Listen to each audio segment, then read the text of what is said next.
Thanks for the F Shack. Love Dirty Mike and the boys. Hey, are you Dirty Mike and the boys?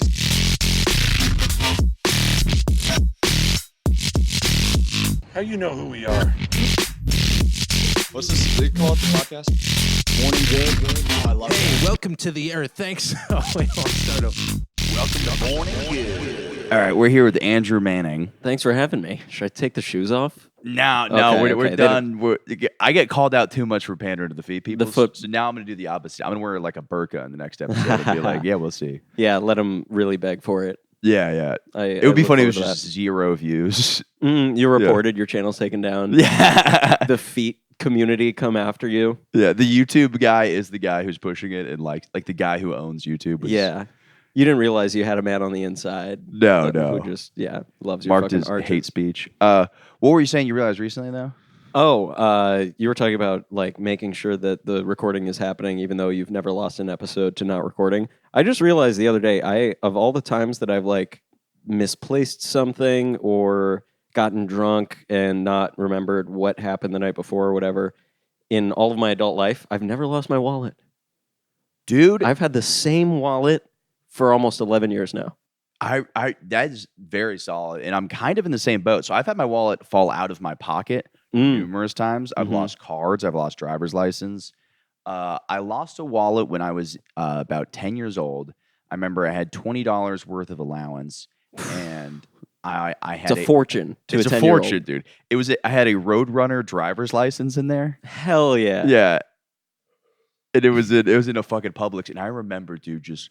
You know when you're looking for something and you know you're not going to find it, but there's like 1% of you that just won't give up. And I'm just searching all corners of this like grocery store, and I never found it. But I remember, Oh, bummer. but it was like a thing where I was really thinking about it. I was like I have that too, where I'm like, I'm sure there's like things that I know are gone, but I'm like, I'm sure if I just keep looking for them, I can't.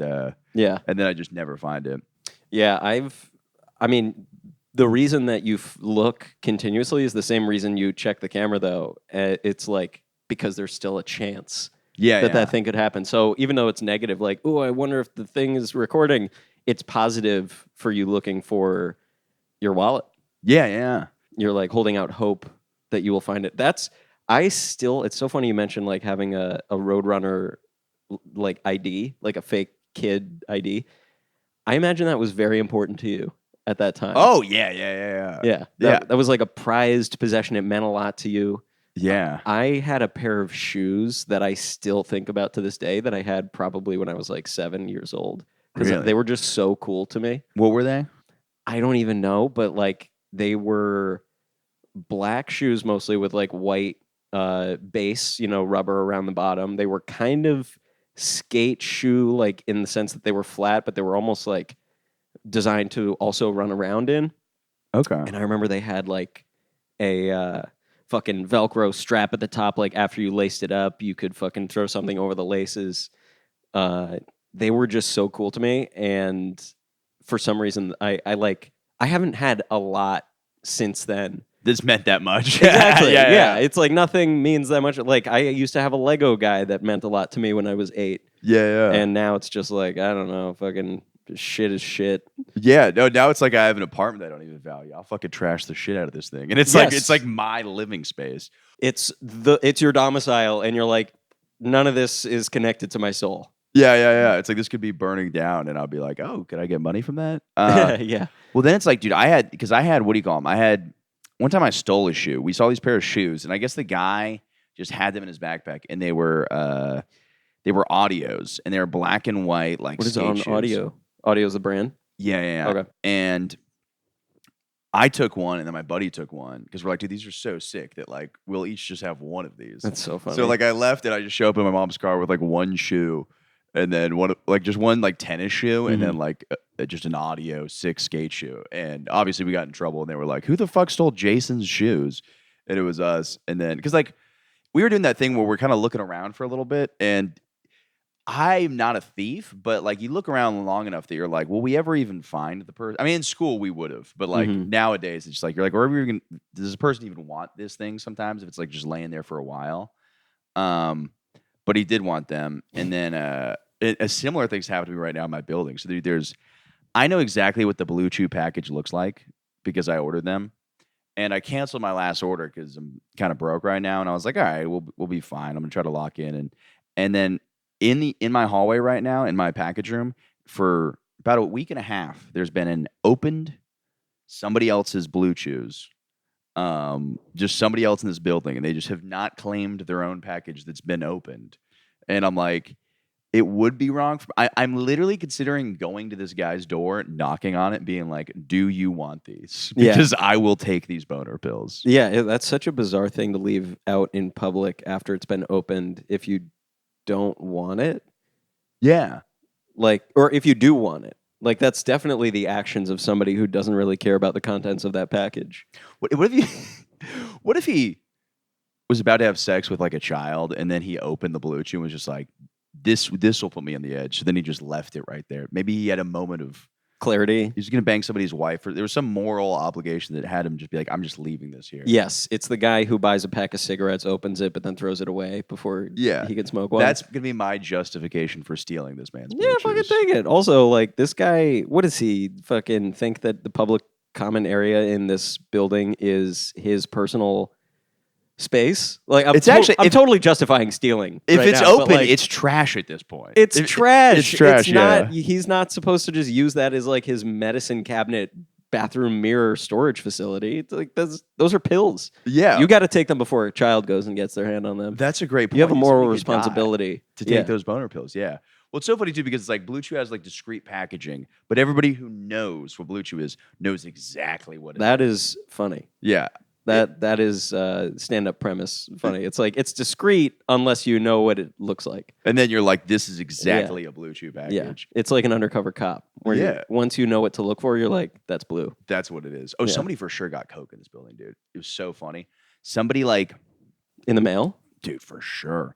I was just like moving packages and I grabbed this package and it was like bubble wrap wrapped around some sort of thing. And the name on it was like a celebrity name. It was like, like it was such a I forgot what it was. It was like a movie character's name. I really can't remember what it was. It was like Tony the Tiger or something. It's clearly like a fake name, you're saying? Yeah, and I was like, this guy for sure ordered coke here or something. Yeah. Which you can kind of just mail, I guess. I don't know. I had friends in high school, they'd buy like so many drugs off the internet, off like the dark web and stuff like that. But I'm wondering like, it's like, how long is that there until how insane is it to go to the guy's door? To go to the guy's door, I think. Here's the thing: if you go, you know what I could do. Here's it. What was it? I say, hey, they keep dropping this off at my door. Do you want it? And then he goes, that's not mine. And I go, okay. You know what? Because I'm trying to think of a way where you can present it to him. Because I feel like if you do that out of embarrassment, he just has to try to get out of that as quickly as possible. Yeah. And I think the quickest move is to just be like, yeah, that's mine. Just give me that. Don't worry about it. Thank you. Right, and so shut the door. So then you lose it. Maybe you take it out of the packaging. Oh, somebody. I don't know what this is, but it just was all over the place. Hey, man, I know that this was like in your box, but then someone took it out of the box. I figured I would try to get it out of the common area. Do you want it? It was there for a while. Yeah. It's probably expired. Right. I know a guy who gets rid of expired pills, actually. That's kind of his thing. So yeah, probably eating them. Yeah. I just take it right in front of him. I just eat it. What time is it? 4:30? Okay, that should be enough time for this to work. Yeah. Yeah, it's so funny because I'm like, it is still hit. Like, dude, if it's there in 2 months, like, what is the protocol of that? I mean, that's just honestly, this guy might be dead. That's a good point. You might have a guy who overdosed on dick pills, and then I just have his. Yeah. That would be funny if it ties you to him. They're like, we saw you took his mail. We found it outside your recycling. Well, and somebody because how this all happened was, it looked like boner pills, and I always order them to the same place. So. Are you sponsored? No, but they did give me, oh my God, dude. Oh, I gotta find a second. They gave me a flashlight. They gave me because I use BlueChew so much, they gave me a flashlight? Give me literally 2 seconds. It is a bat signal. Okay. I could just explain it, but it's a bat signal laser pointer that is a dick. So it's like I shine it and it looks like the bat signal, but a dick. Yeah. And it is so much fun. They just sent this to you? They said to me with the pills, I believe it was a thank you. I don't know if it's a thank you or if they That's just, very cool. Yeah, that yeah. They just sent a little bonus. Yeah. Where are they based out of? Do you know? I don't know. Because I hope it's an American company. Yeah. I want red, white, and blue chew. Yeah. There you go, Blue Chew. Yeah. Take that for your little 4th of July sale or whatever you want to do. Red, President's Blue Day. Chew. Well, somebody too, because I did get something from them. It's like we honor our veterans at Blue Chew, and it was like if you're a veteran, get whatever percentage off. Stop. But you also like through the VA, I think get like pretty cheap boner pills. That's so funny. That's the only healthcare they extend to veterans. Yeah, For cheap. they're They're like, like, "Dude." look, I'm sorry about your PTSD and your, eardrums and your back, but do you want your dick to get hard? Your dick can still salute. You know what I'm saying? Get out of here. Yeah, no, it's like yeah. Take that gun out of your mouth and put your penis in a woman. That'll be the Absolutely.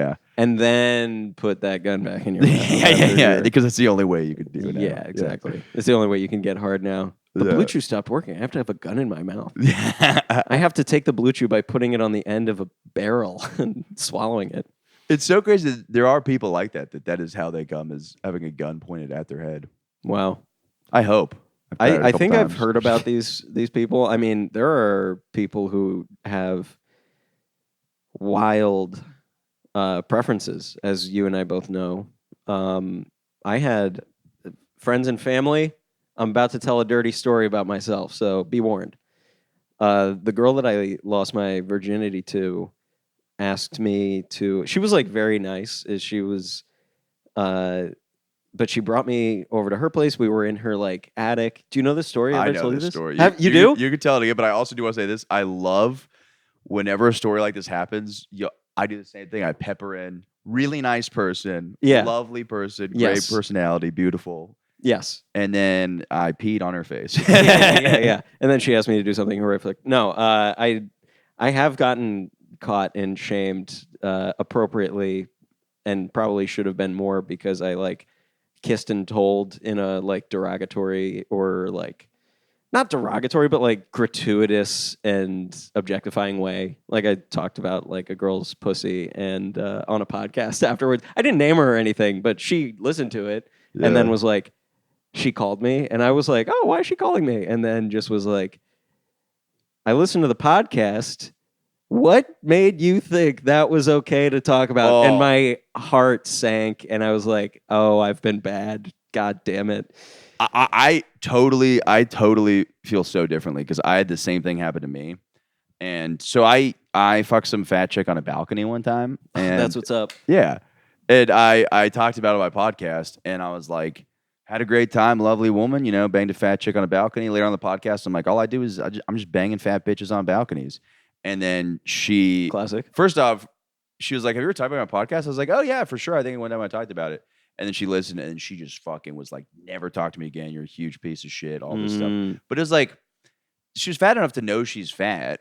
That's what I was about to ask. Yeah. So I'm like, do you not think you're... And it's like, I don't know. It's one of those things too where, like, at some point, if I'm not naming you, I get to describe my personal experiences. If you were like, never fucking talk about this on a podcast, then I'll be like, okay, no. But like, this is like my life, so it's like I have just every right to talk about my experience. It's, you know what I mean? It's one of those things where it's like I get that people will be offended, but like, it's like if I was in a relationship and this did not happen, I swear on my life. But if my girlfriend got an abortion, she's like, do not talk about this on the podcast. That's fair. I wouldn't go on the podcast now and be like, oh, my girlfriend had an abortion. Of course. Yeah. And you and I both know that, like, if you want to talk about those things, there's ways to talk about what you truly think is funny about it without exposing anybody in your life. Like, there's people that I talk about where it's like, instead of saying my cousin, I'll say my friend or something. Yeah. And it's I just had like, sex with my friend. Yeah, exactly. Yeah. I jerked off to my friend. You can get around that. It's like, there's funny things that, and that's something that I think comes with age, is like we were talking about before recording, is like when you get older, you realize like you don't actually have to like risk other people's feelings to do the funny thing that you want to do. And you might be like walking a higher moral path by making those considerations for someone. Oh, you know what I mean? We definitely didn't have that conversation. You're thinking of somebody else, because I completely disagree. Oh, you think that... Well, no, I mean, you were saying that, whatever. Tell me what you think. No, I don't think there's any moral gravity in comedy in the in the comedy field. So like if you're podcasting or doing stand-up or doing a sketch, then I think whatever's the funniest thing is what you should do. I don't think you should. Now, if you can get away with it and not worry about and make everybody feel good, that's possible. Mhm. But I don't think you risk if it's so funny, if it hurts somebody else. Because at the end of the day, I think that like, you know, it's completely different than walking down the street. If you're walking down the street, and it's really funny for me because I'll like meet people at shows beforehand. I'm like, oh, very nice to meet you. And then I go on stage and then I just talk wildly. But I'm like, it's a different, I think it's a different environment. And I like, I was watching an episode of South Park and it's about anxiety one time. And it really made me feel made fun of and embarrassed. And then I realized, I go, oh, this is actually my problem. Like, this is all my internal thing. So whatever anybody else says, like, I think if you're letting what other people say hurt your feelings, that has to do more with your own insecurity. And like, because there's people out there that like, dude, I am sure that there is a Dr. Umar type. I don't know who that is, but they sound gross. He's He like sounds delicious, actually. Yeah, I would love some Umar soup. yeah. He's like this like a black supremacist kind of guy. Oh, hell yeah. Yeah. Get it, bro. Yeah. I mean, he's welcome on the program whenever he. Please. Yeah. How many BlueChews do you think it takes for that guy? Probably 6? Yeah, six Six to get fill into- up that tube sock. Yeah. Yeah. But he, what was it? You know what? Before I forget, apparently that's the thing. Apparently, dudes with giant dicks actually have a really hard time getting hard because of the amount of blood. I have heard about this. Yep. I've heard that they, especially dudes who work in porn, sometimes have to do injections. Yeah. Straight up, like main vein, the fucking boner pill. Or Is boner that where my medicine. blood donations are going to? It's just some. Yes. Yeah. Unfortunately, or maybe for the best. You know. Yeah. No, I don't know, but he's like a black supremacist guy, and I'm sure there's guys out there that like they want all white people dead. And for me to sit there and care about that is like, it's my thing where it's like it's totally different other ways. Like that's not the same thing at all as being a black person knowing that there's white people that want you dead. Because it's I'm never scared for my life because white people are in charge, and this is a mainly white country. So I've no Yeah, fear it's of that. different Yeah, stakes. It is different stakes, but at the end of the day, letting somebody else's, you have all the power, I think, in yourself to let people's words not affect you. It might not be as easy. People all come from different places. So I think if I make a joke and I'm trying to be funny and it hurts somebody's feelings, I don't think it's my fault that I did that because I'm literally just trying to make a laugh. Now, people do other things where they purposely try to be mean and try to get away with it as a joke, but I think that's a little different. Yes, I'm not talking about people trying to be mean, but what I was trying to get at is like, if you have a story, like let's say about the fat bitch on the balcony.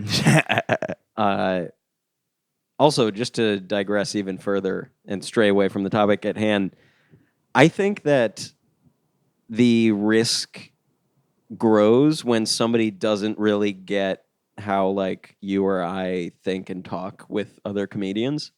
Because it's like we are willing to say whatever, and it can be crazy and inappropriate and exposing of your like personal life. And this person that you just met might not know that, which was my case with the girl. She was like, "Oh, I want to listen to this podcast and see what, you know."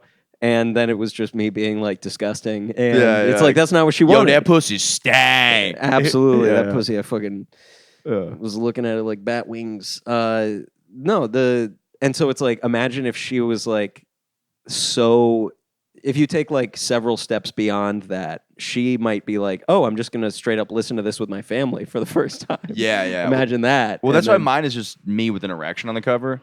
So nobody goes. You with an erection? It's like a cartoon me with a boner. I didn't know that. I thought it was you holding the gun. Was for a little bit, and then I tried to get a prominent political figure on which is so funny that I had to go the other way, who's kind of anti-gun. So my God, not great. prominent political figure. He's like a Local politic? he's involved in politics. I'll say who it is later, but and I was like, yeah, I probably shouldn't have the gun picture in there. So I was like, let me default to the boner picture, which is just just a microcosm of who it's like when I've tried to do my cleans. You know, I'm like, all right, this is what I have to work with. It's me with the boner. Yeah, let me switch to my clean bit so I can tell the story about coming on a woman's face, but I don't say penis. Yeah. That's great. You can still tell the okay. So I still have I told story. it on your podcast? Maybe. Who cares? Well, the gist, I'll make it really simple. She wanted me to role play where like she was I was going to play her when she was younger, and where she offered me like a My Little Pony t-shirt, and then she put on like a professor's blazer with like the elbow patch on, and she was like, "So you're going to be me and I'm going to be grandpa." And Yeah, I was like, so that was crazy. my first time having sexual intercourse. That's so wild. You hear that? You hear that, people? And so I said no. And then she relinquished that idea very readily. She was very polite. She was like, "Oh, okay, fine." And then we just fucked. But yeah, that was insane. It's so crazy. Yeah. Well, it's like, and I'm one of those people. I'm very. I think I'm wild and will do all kinds of stuff sexually. But then I look at the whole spectrum, and I'm like, I don't think like I hooked up with this dominatrix, and she's like, Sick. yeah, and she's like, hey, do you want to do some of these things that can I practice some things with my clients on you for free? And I was Holy like, sure. shit, that's cool. It was cool. That must be like how my girlfriend feels when I do like just am funny around her. Yeah. She's like getting the expert experience. Oh, totally. And Yeah, I'm like, me fucking around. yeah, no, exactly. And I'm like flattered. I'm like, this is great. Dude, the shit people are into, I couldn't even touch. It's like, okay, so like, all of it's like pain stuff. It's like, you know what sounding is?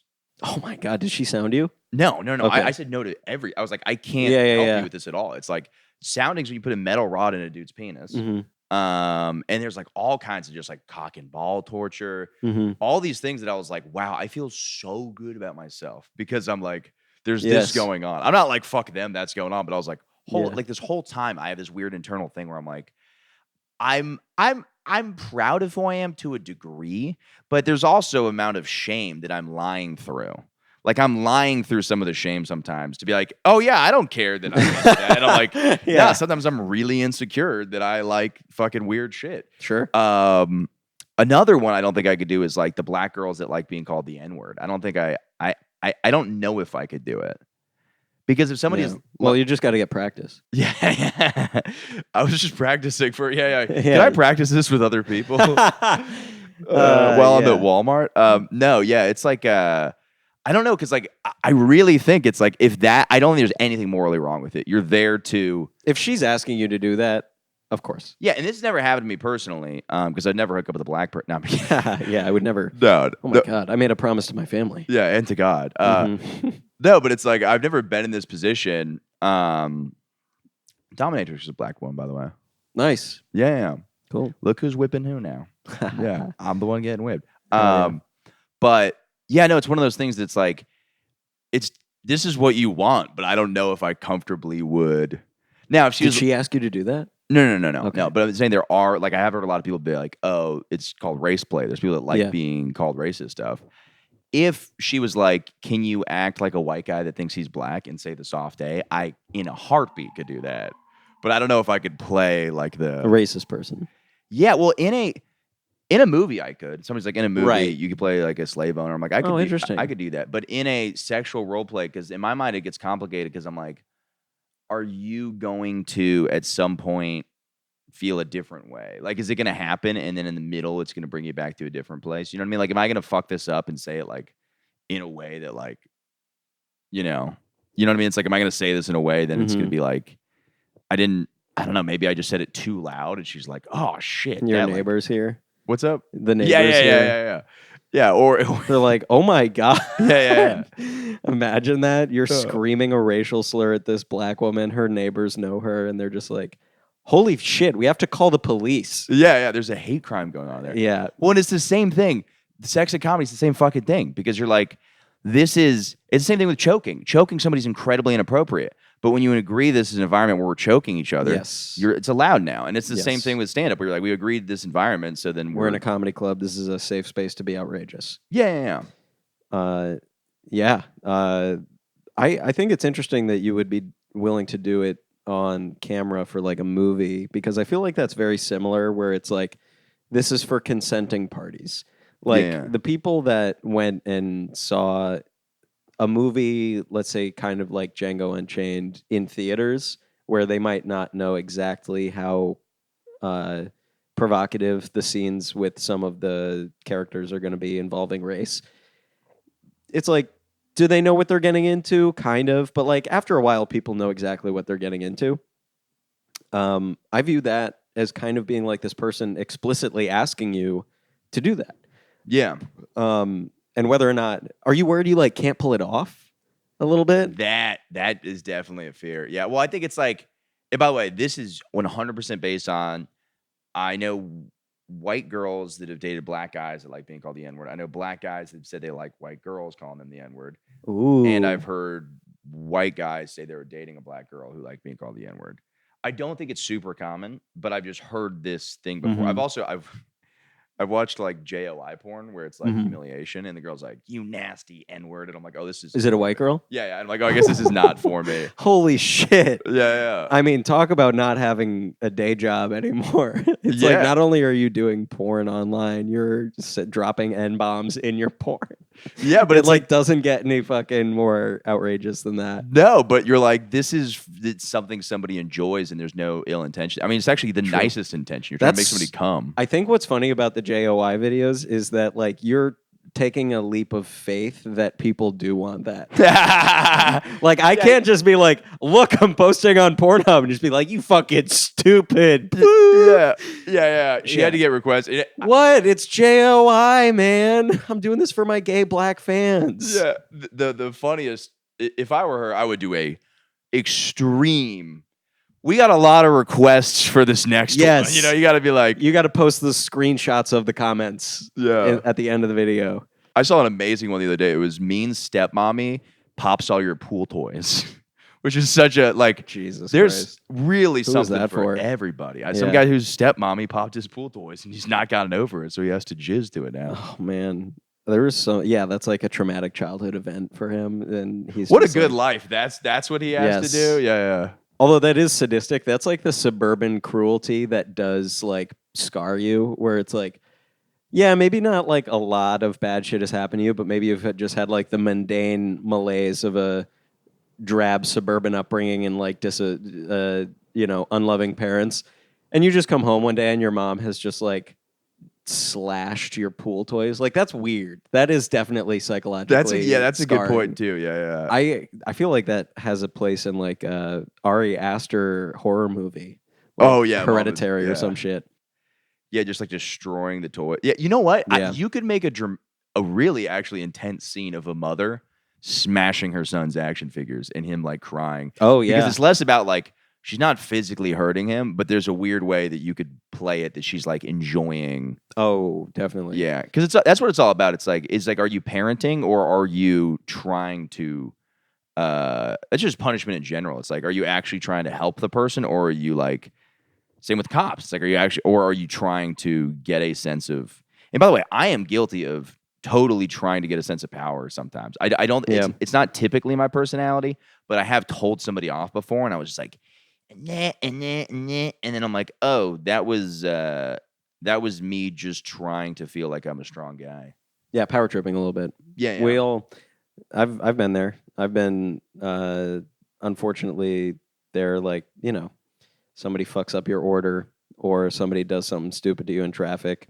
I noticed like I bike a lot now, and like when somebody does something fucked up, it enrages me so much. And I'm like, it's a tough balance because when you're biking in the city, you have to be able to use your voice sometimes to just let cars know, hey, you're gonna hit me.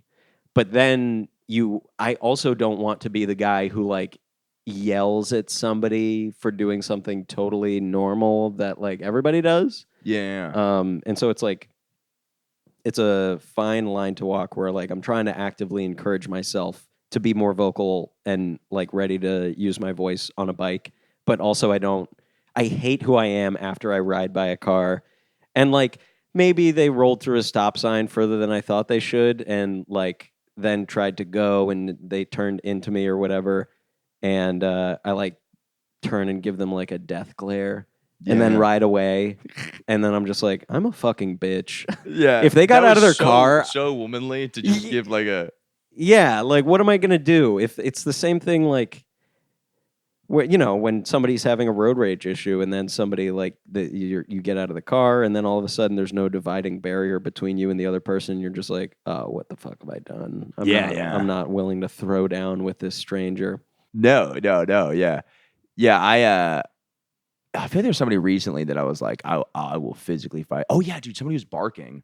You wanted to fight somebody? Yeah, I wanted to Hell fight some yes, guy. tell me. This guy was barking, and these group of like frat douche guys, where they were like, nobody wants to go to your stupid fucking comedy show. And I was already across the street about to get pizza, and I was like, once I get this slice, I'm coming back, and I'm just going in on these fucking guys. I wasn't just gonna punch him in the face, but I was gonna be like, you're a fucking piece of shit. I was like, this guy's out here like not having fun, trying to scrape up fucking money and do his job, and you're over here like just being a fucking retard. Yeah. Like, I wasn't just gonna punch him in the face, but like I was like willing to fight this guy. I was like, 100%. Like, first off, they're drunk and I'm sober.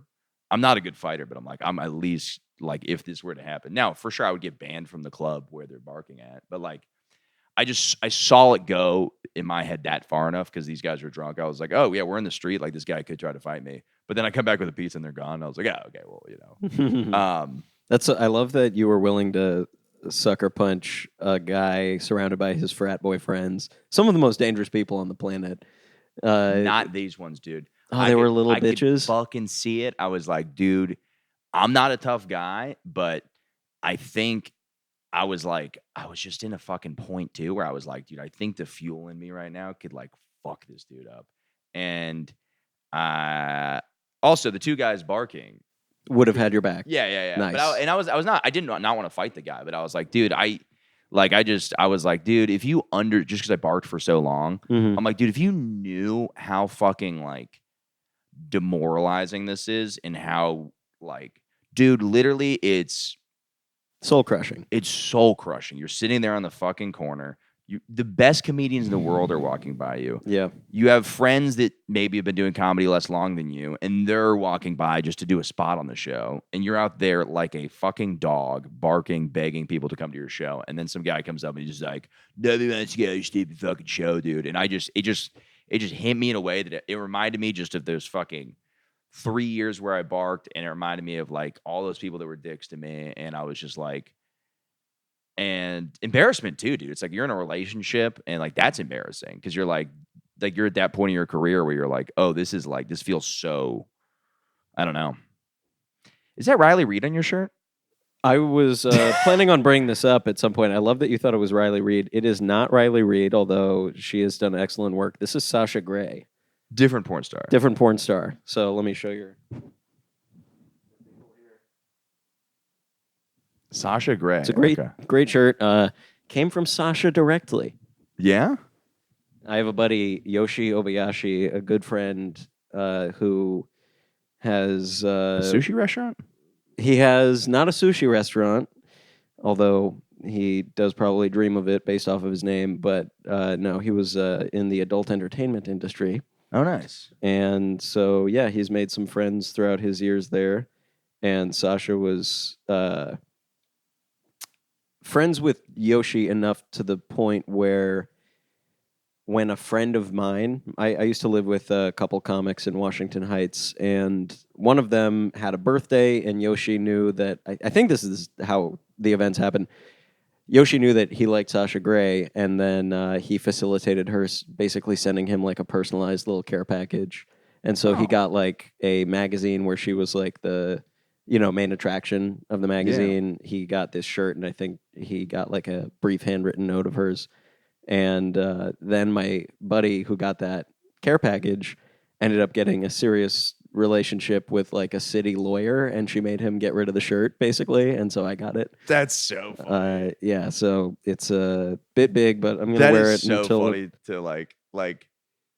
Sorry, continue. No, I'm going to wear it until it's fucking... I wish that it was holding up better. Yeah, once it gets holes in it, I'll put fucking holes in it with my penis. I've gotten catcalled wearing this shirt. Like by dudes? They're like... Literally, I was walking in Washington Heights, and a guy loading a truck said, "What that mouth do?" like to the woman on my shirt. That's so funny.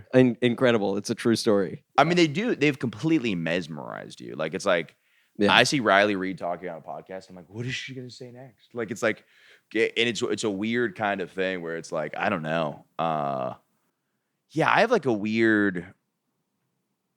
I don't know. I don't think I have like a sex addiction or like a thing. I fucking love women with like a crazy like fucking. You're just like, god damn. They Like, fucking rule, dude. I don't know. It's just They're like so pretty. they're so. That's how I feel too. It's crazy. They're so pretty. They're so pretty. But I don't know. It's a. Yeah, I don't know. And it's funny too because like I mean, porn stars are made. Like I do not feel the same way about runway models. Like I just don't find them attractive. But porn stars are built for the male gaze. Like it's Yeah. it's what it is. So it's like Yeah, you're like I think that it's funny. I'm sorry to cut you off. It's funny to distinguish between a runway model and a porn star. Like tits and there's- ass. there's so, Basically. yes, yeah. It's like who looks. That is actually exactly it. It's who looks good wearing clothes and who looks good naked. Yes. A lot of the times, you know. Right. But I also think there's a thing too where it's like there's a naturalness to a lot of some porn stars just got the fakest tits, but some of them have even the ones with small tits look like it looks like a natural woman in a way where you're like, oh, okay, I could see like it's not like I guess there's something about the runway models that just looks kind of like young boyish sometimes. For sure. Yeah, and that turns me on extra. Yeah. Oh, I see That's the your young favorite. boy physique, and I'm just like, I start sucking on my fingertips and stuff. go, My ankle monitor goes off. Yeah. Yeah, the chip that the government made me put into my spinal column starts beeping. And then you're done. Yeah. Yeah. Yeah. And this was just because of a little incident between me and a couple of boys back in the day. We were all hanging out on this little island, Little St. James, I think it was called, but we were all there to have fun. Wait, who was St. James? Patron saint of pedophilia, I believe. I guess so, No, yeah. I don't know. That was just the name of the Epstein Island, I think, right? Little St. James Island. There is a big I don't know. St. James too, though. That's funny. Wolfgang Hunter was on the podcast, and he one time swam to Little St. James. Is it right off the coast of Florida or something? Where is it? It's like I forgot where it is. I'm so unattracted to kids, I don't even know where it is. That's what a guy who is trying to cover up his pedophilic instincts would say. Yeah, I don't even know. I'm so unattracted to kids, I haven't even looked up the island a bunch of times. Dude, that was like, what was it, Don Jr. or one of Trump's kids? Is like, I couldn't even tell you Mr. Epstein, or he didn't say Jeffrey, but he's like, I can't even tell you Epstein's first name. And you're like, that is so insane. There's not a person on this planet who doesn't know Jeffrey Epstein's first name. Yeah. You might not know him on a first name basis, but Right. That does betray almost a level of extra familiarity. It's like, yeah, I don't know his first name. I always just called him the Big E. Yeah, that's why you don't know his first name. You just called him Daddy all the time or whatever. Yeah. So Wolfgang Hunter swam to Epstein No, Island? not to it. So he was like doing a snorkeling thing by it. So he has these videos of it like from the outside. Okay.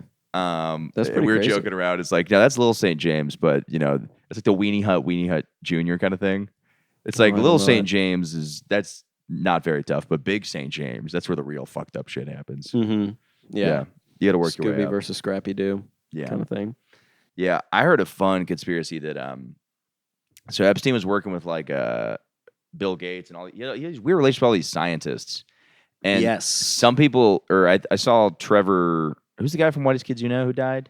Oh, fuck. I know who you're talking about. Trevor Moore? Trevor Moore. Yeah. He was talking about. He goes, "There's a theory out there that Epstein created a virus, and the whole point of this is to have a virus that he's basically like pulling the. It's basically like a suicide bomb. So if somebody kills him, he releases the virus. So he basically created the coronavirus and had it. So he goes, look, if anybody murders me, then this thing gets dropped. And so nobody murder me or else I will release this virus like from the dead. Basically. Interesting. Like whoever works for me will release this virus. Right. And when he died, like 3 months later is when like COVID started happening right around that time. So Holy shit. there's no way that's what it is, but that's a very fun. And this is Trevor Moore said this, and said then he- Trevor Moore died. Exactly. Yeah, he died. Listen, guys, these got- puzzle pieces fit together whether you like it or not. yeah. Okay, I use mean, your brain. Just let yourself see the truth. Don't hold back. But Don't wake up. he felt like just drunk and he just like fell over part of his house drunk. Trevor Moore. Yeah, That's so sad. it is sad. Yeah, it's sad too because it's just like it's like the Bob Saget thing. It's like it sucks when you just fall and die Yeah, because it's like that's how it could happen. Sometimes I feel like I'm gonna die. Do you ever feel like that? absolutely. I worry about like instant annihilation a lot. Yeah. Like I just visualize a nuclear blast happening probably like several times a day. Really? Yeah, I worry about that living in New York City. See, I worry so much more the death of being my fault because, like, I think I do have I have a somewhat responsible. I feel like I do live very on the edge, so I just scare myself that I'm like, oh, what if I end up just going even great? You know, I was like, what if I just like, you know, do something boner pill plus Adderall, heart explodes. But I don't think I don't know. I don't think that's actually how that would happen. But in my head, when I'm anxious, I'm like, dude, what I don't know. Of course. Yeah. Yeah, those anxieties really can get to you, especially when you're on whatever is making you feel weird. Yeah. Most of this is just hungover. I was hungover the other day, and that was really just like, dude, I love when you're hungover and then you're like, have all these thoughts, and then you either that night have one beer or you sleep and wake up the next day. You're like, what the fuck was that? You're like, what the fuck was going on there? Oh my God. I'm a completely different person now. This is, when you're hungover, I mean, I didn't know this until only probably a couple of years ago, but like the chemical effects of being hungover basically induce anxiety. Yeah. It jacks up your anxiety levels. And that makes so much sense with like, even if you didn't act shamefully when you were drunk, which all of us do, maybe you're perfect viewer, although I'm sure you're not. You're probably jacking off to Michael's shoes right now. I'm not even giving him anything. I know. They're just, it's almost more sexy though, because it's like the tits in the bra now. Yeah, they're which like, is always sexier. Yeah. Maybe the one moment the bra comes off, you go, ooh, and then it just goes back to put the bra back on. Yeah. There needs to be something covering up the parts that you want. The best when it's kind of one of those tits that's like pressed into the bra and the bra comes off and the tit kind of pops out like a dick getting hard. You know what I mean? It just kind of like anyways, yeah. Yeah. No, I'm absolutely with you. Are you saying like if you snap it off on the back, then it kind of like bounces forward, or are you talking about pulling the bra down? Some of the nipple itself, when you take the bra off, the nipple just comes out like almost like those toy lightsabers where the thing comes out, like as in it was being pressed and then it kind of like it like was a switchblich knife. It goes like that, yes, a little bit, yeah. Switchblade knife, yes, yeah. You're hooking up with too many Puerto Rican women. Yeah, their nipples are coming out like switchblades. Hangover though, chemicals. Oh yeah, it just makes so much more sense. It's like the worst. You've behaved shamefully, and then your body is thinking in a way that like accentuates all of the anxiety and self-doubt that is so much worsened by the fact that you did in fact act like an asshole the previous night. Yeah. One time I taped my eyes back to look Chinese at a party, and was it not cool?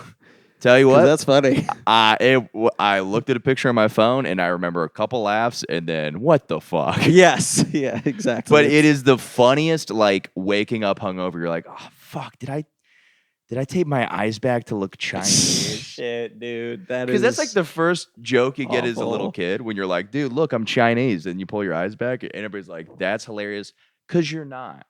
That's what's funny about it is you're not Chinese, but now you look Chinese, and. You know what's funny too? There's always that Chinese, Japanese, like up would be Chinese or down would be Chinese. Pull them up, it's Japanese, and dirty knees. Look at these or whatever, like that. Just kind of joke. You know what I mean? I've heard of this. Yeah. I remember one. I learned that in choir class. Yeah. We sang that. Well, then there was like the sometimes you do it like up, where you're pulling your eyelids up, and then I remember one time I did it, and some guy's like. That's not Chinese. That's Japanese, dude. Why you did? That's no. That is Japanese. He corrected you on your eye slant maneuver. Yeah. But I don't know. It's also one of those things that I'm like, what am I just gonna hate myself forever because I was trying to be silly? Yeah, your heart was probably in the right place in that moment. Yeah, it wasn't like, hey guys, fuck Chinese people. Yeah. That would be objectively funnier, but. That would be crazy if you were like, well, I'm sure it was trying to be, fun and lighthearted. Anyway, let me watch the video, and you're just like doing a hate speech. Yeah, I'm like, fuck the Chinese. Yeah. This is what they look like. Keep an eye out for them. I hate them. They're worse than us. We are better because of our race. All just while my eyes are taped back. Yeah. No. I'm sure that you were legit, like you were aware you were trying to be funny. I have just made such a fool of myself on a couple of occasions, like even around my family, like getting too drunk. It's so embarrassing because you are trying to like be fun or funny in the moment. It's especially weird for me with my family because they don't know me when I'm like fun and loose and hanging, even sober. So Yeah. they only know me as like kind of being like uncomfortable hanging around my fucking cousins and uncles that I like never see. And then every, once in a blue moon, it's like, oh, that guy gets drunk as hell and does crazy shit Yeah. in my house. Yeah. So it's like, it really oh, catches him off guard. right. He's either quietly like eating, in the corner during Thanksgiving, or he's, rapping Mac Miller to my grandma at her wake or whatever the fuck. I'm like prying her casket open and then dropping bars. Kool-Aid and frozen pizza. Mhm. Yeah, no. I feel kind of similarly. I've definitely gotten so drunk. I think my mom doesn't like. I don't think she. One time I did get drunk in college, and I like argued with her about her giving me Adderall because it like makes your dick shrink while you're on it, which isn't even like a good So argument. wild. Yeah, I literally was just like I was like, and the doctor says it's side effects, but it makes your penis small when you take the Adderall. And then I could have been 6'4", but it stunted my growth. And then we had like a whole conversation where like, Michael, your dad is 5'10", so you were gonna be 5'10". Yeah. That's an average height. Also, I don't know, your dick got hard. Like, you know what I mean? Yeah, your mom is commenting now on the size of your penis that you've already complained about to her. That's such a rough place to be, man. Good Lord. Yeah, totally. When then was this? My dad is just like me drunk talking about my career, where I'm just like, and then fucking, you ever heard of fucking Joe Rogan? Yeah, it's gonna be my podcast next year. But Oh, man. yeah, Those are some rough drunk episodes. but I'm also like, dude, I put it into perspective, and I'm like, bro, there's people fucking fighting people, like saying really mean. I've never really said anything hurtful. I've gone the other way. Like I've gotten drunk and said I love you to somebody who was just hooking up with. Yeah. But I want to emphasize this. There's somebody else that I recently said I love to that I was hooking up with, who I told not to listen to my podcast. I do love that person. Aw. But yeah. But I've before just drunkenly said I love you, and then one other time, and then that time I meant it, and you know who you are if you're not supposed to listen though. A bunch of foot guys just sadly put away their penis. Oh, god damn it. He's taken. Yeah. It ruins it for them. But no, I was like, all right, that wasn't a terrible thing, and I think it was also like a I don't know. It's interesting that you bring up fighting and just all of the ways that people could get crazy when they're drunk, because I have not historically done that kind of thing when I'm drunk. But I think it's probably just like if I kept getting drunk, eventually I will fucking have a real bad episode of behavior. Like I'll fight a stranger or, Really? yeah, I think it's just like a probability thing. Temperament comes into play. I'm not like that kind of person, but like we were saying earlier, it's like we all have power trip moments. Yeah. And especially when you're drunk and your judgment is just dog shit. It's like somebody bumps into you at a bar, you're with your girlfriend, you have to try to posture up and act tough, and then there's a fight or whatever. That is the nicest place to be in, dude. To be like, for one, my girlfriend can't cheat on me because I don't have a girlfriend. For Sick. two, Outplayed, ladies. yeah. For two, I don't have to have that whole thing of like, oh, somebody's. But I guess I could be out and a girl could be getting disrespected. I mean, I was out with this woman fucking like 3 weeks ago, dude, and I'm sitting with my arm around this girl at a bar. 4 guys walk up and hit on her. I'm like, you guys are crazy. Yeah. Now I can't be like, hey, fuck you, get out of here, man. So I have to let her kind of handle her biz and like tell them like no. But could you imagine walking up to a girl with a guy's arm around her and be like, hey, do you want to dance? Yeah. Like you fucking either I just look like the giantest pussy, which is probably fair, or this guy's just out of his fucking mind because he doesn't know me. I could be one of those scrappy small guys. I'm not, but I could be. Or you could be one of those small guys who owns a firearm. Yeah. That's just so insane to me. That is crazy, and I have seen people behave that way in public, and I don't love it. I'm like, look, man, even if you're gonna like, steal this girl from this dude, which is also the wrong way to put it because it's like she's a person, like you're saying. It's like, hey, you can make these decisions. I don't want to look weird by like trying to claim you. Yeah. That just ruins that person's night if they say, it's like, this is uncomfortable now, dude. You've either made an enemy if she does leave with you, you've made an enemy, or if she stays with the guy, you have like soured their vibe. Yeah. It's completely fucking crazy. Now, I've hit on girls at bars and they go, I have a boyfriend, and the boyfriend walks up. I've had it where the guy's really mean to me, and I don't think that's fair either, because I was like, dude, she was not standing with you, and I literally was just like, hey, can I buy you a drink? Like, that's crazy for him. Like, one guy was like, get the fuck out of me. He threw his arm around her. I was like, bro, this is fucking whatever. But it's so different when they're like clearly together. You're like, the chances that she's just gonna walk up and leave with you is completely insane. Like, do you understand? It's like, this is a woman, so it's like, you're going to have to start from the beginning. She doesn't want to start from the beginning of meeting you. Mm-hmm. I put in all this work. She put in this work. You now think that she's going to go from like, just, I don't know. It's kind of crazy. I don't know. Maybe these people think you look like a guy who would be into that. I mean, I am in some ways. I am not fully not into getting cucked, but that would be very funny for you to, I can see the guy coming up and being like, hey, babe, you want to get out of here? And your arms around her, and you then stand up and go chest to chest with the guy, and you're like, hey, pal, you think you're going to take her away from me without letting me watch? You got another think fucking coming, pal. Who do you think I fucking am? And then, everybody has a good night.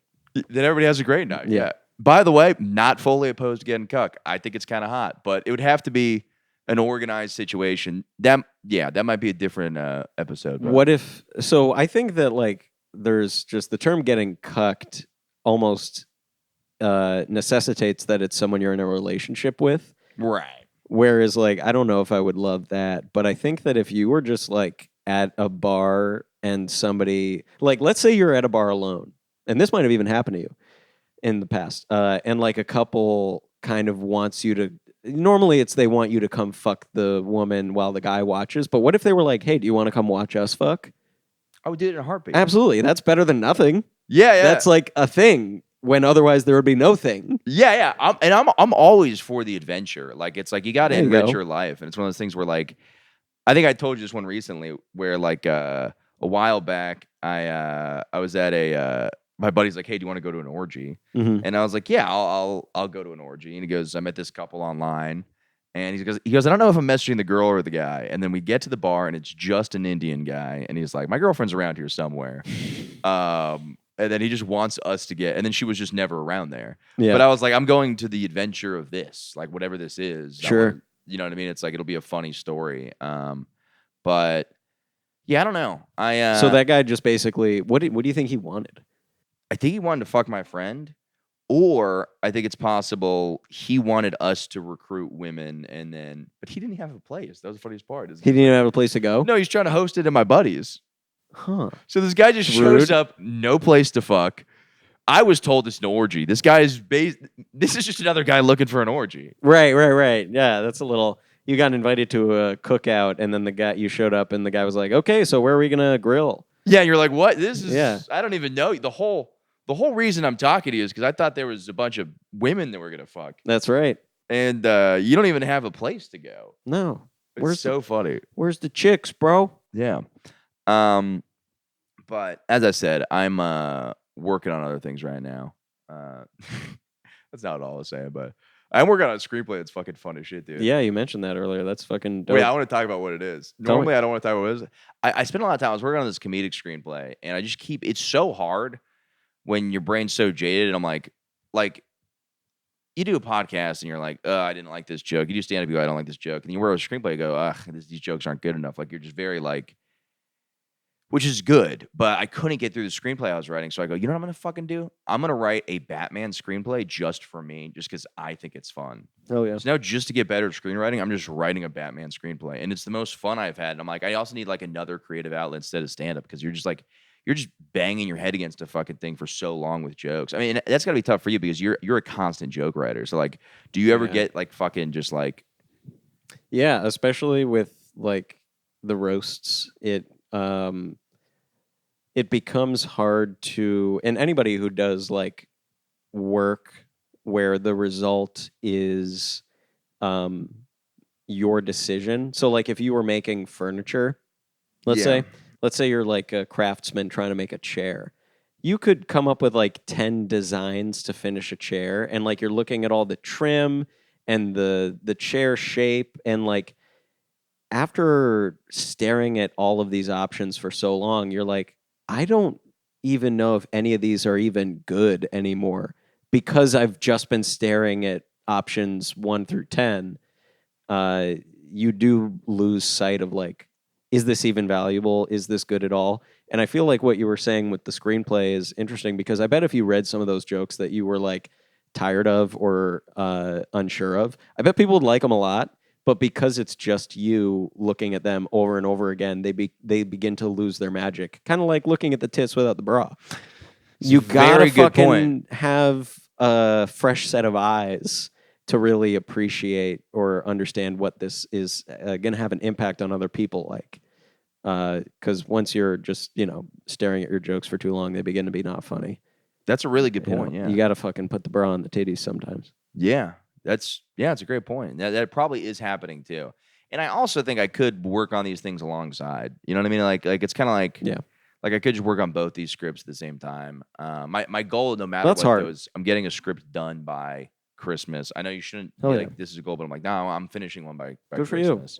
I think that's a really good goal, and especially to take the pressure off yourself by just doing it for fun and being like, it's going to be low stakes. It's going to be. I think there's an element of it being kind of stupid.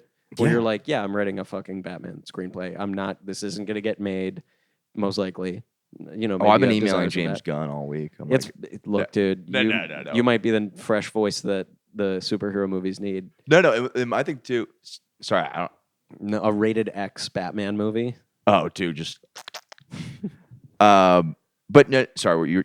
No, I go ahead. Well, and that's like totally what it is. In my mind, I go, there's no way anybody would ever buy this. And that's why it's fun. It would not be fun if I was trying to write this and sell this to somebody. I'm like, what's just something I can make and get better at script writing? And then be like, and then I think, dude, honestly, if I like it enough, I might be like, oh, dude, I could make this into a short comic book and have like a thing. Like anybody could literally write a comic book. Like it's not, you don't need, I mean, I would have to. Nothing's stopping you, people. No, I'd have to work with like an artist. And by the way, it's not like I think it's such a good idea. It's more of just like, I just want to create something. It's Yes. Yeah. I think that's super valuable, and I don't think that there's much trickery or magic to producing something like, or not producing in the show business terminology, but like creating something. The trick to creating something is to make something. Yeah. That's literally it. It's like if you want to be able to write screenplays or write a screenplay or create one, you have to fucking just write it.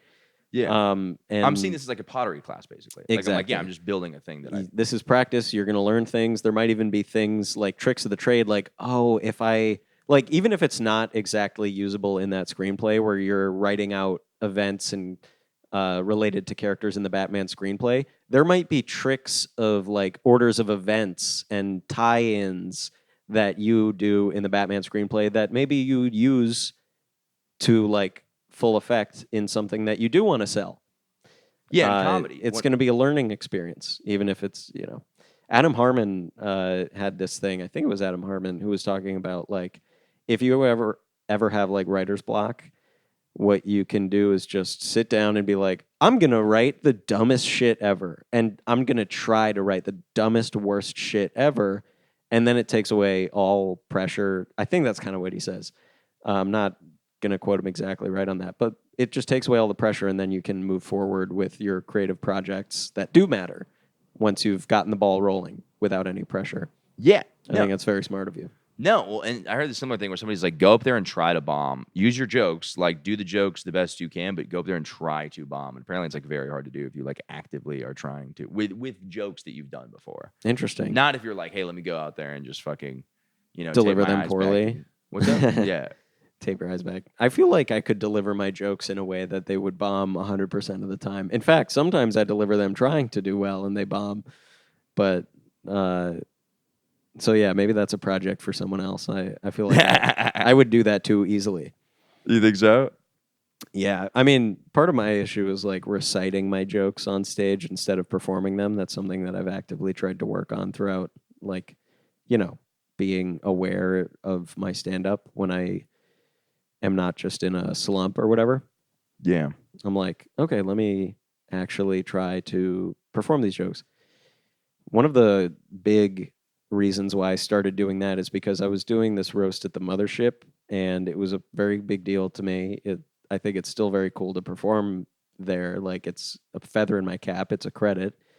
But like for roast jokes, we run roast jokes by people in the roasting community. It's like you write these jokes, but then you like run them by your peers to be like, have people done this before? What do you think about this wording? Does this make sense? And there's a certain amount of like input that you can get from people where it's like they have left a mark on the joke. And when I was going to prepare for this roast at the mothership, I was thinking to myself, I am flying to fucking Texas to write or to perform these jokes, and it's like, I want them to be mine. I don't want to just go up there, because otherwise, if these have like other people's imprint on them, anybody could go up there and read these. And so I like made a concerted effort to only to only do the review myself. And because I didn't want to just be a mouthpiece reciting jokes. And yeah, that was an interesting moment. And then I got criticized because some of the jokes people have actually done before. You're like, maybe I should have read those by. Yeah, it's I think running them by, and I learned from that. I was like, okay, so even if you're not going to take like constructive criticism, you can at least run them by people and be like, have you heard these before? Well, I think first off, that's fucking awesome. Yeah, by that the was way. pretty neat. Yeah. No, that is something to be proud of. That's one of the best comedy clubs in the world. I would say arguably on par. I would say Comedy Cellar, Comedy Mothership tied comedy clubs. But it's funny you say that, because like I think famous comics struggle with that, where nobody's gonna say, hey, this is somebody else's joke. So they often, I see like famous comedians do other people's jokes more than like a random guy at a comedy show. Yeah. Because nobody's telling them, hey, this is somebody else's joke. Mm-hmm. So like you were doing that by being like, hey, I don't want to run these by people. But it's like that happens to like Louis has a joke that's on Family Guy. You know what I mean? It's like that just kind of happens. Yeah. Yeah. There's a lot of parallel thinking, especially if you're like trying to do the same thing. Like if people are doing, I mean, there's so many people in the world trying to make jokes now too. Like if you're trying to make fun of how someone looks, you're going to step on somebody else's joke. There's just too many fat people or bald people or whatever. Yeah. You're going to come up with something that's been tread on before. Do you ever feel like, dude, I feel like I'm not even fucking close to what I want to be as a comedian. Like I like my joke writing, and once a week, like the real me comes out personality wise.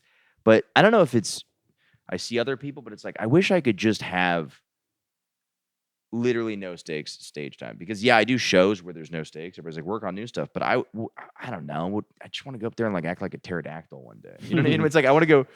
And you should, if you. But have it's that so scary to go that Yes. far. It's like I'm more comfortable doing a sympathetic pedophile joke than I am going up there and pretending to be a caterpillar for 3 minutes. But it's like I want an environment where I really can just like, and maybe that's something that's just one step slowly at a time. Because I think I was silly in very different ways in my personal life and in childhood.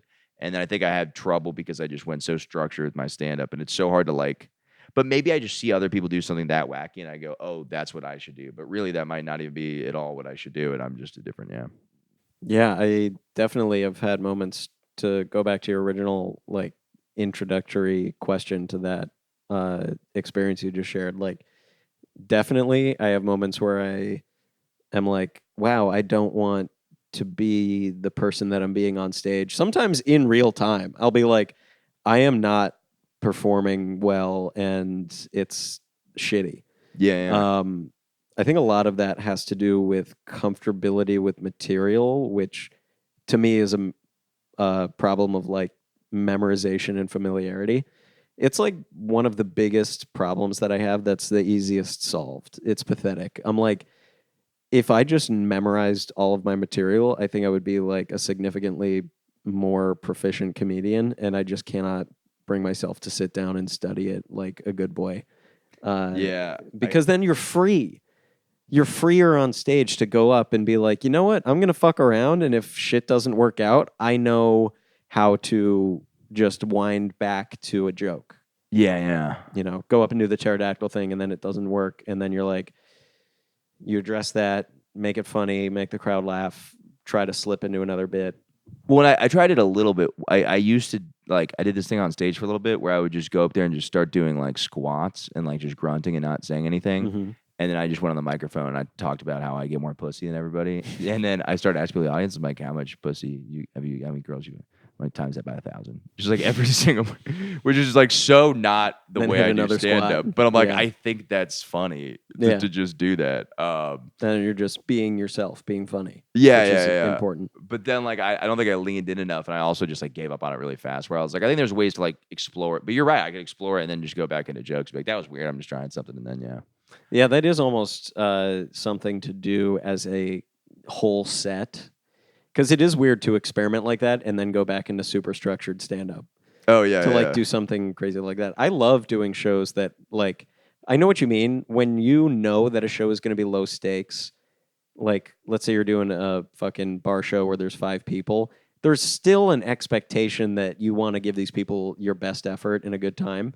I feel like I feel the least pressure when it's expected to be a good show and then there's like nobody there but they still have the show.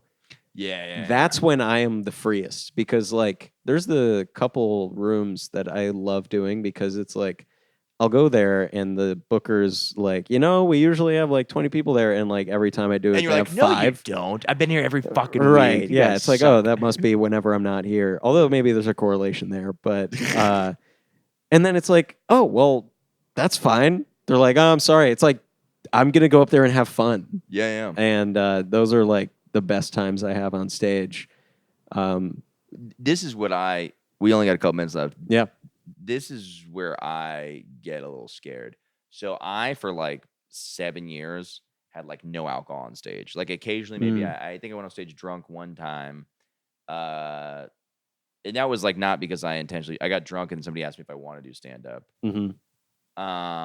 But then I've had a couple times, and sometimes it just goes terribly. I've had a couple times where I have like a couple beers and go on stage, and I'm just so free and I'm so myself, and I'm like, I know this isn't the answer to do that, but I'm like, this at least shows me that if I can work on nerves, I could get to a place where I am myself. So it's like, Yes. I think it was important for me to do that and realize like, oh, okay, the nerves are actually holding me back. Yeah. Like if I take these away, I will do better at stand-up. The alcohol is not always going to fix the nerves, and you can't just be drunk all the time. But Yes, that's I very was well like, said. oh, there is something on the other side of this. It's like this is a tweak I can fucking fix. Yeah. We are out of time though. Dude, Dog. thank you so much. Thank you for having me. Thank you for your hospitality. And no thank you, Chris Kimbeck, for not showing up. But Chris we did fine Kinbeck, without him. notable podcast bailer. Yeah. Don't book him. Thank you guys. Appreciate it. Take care.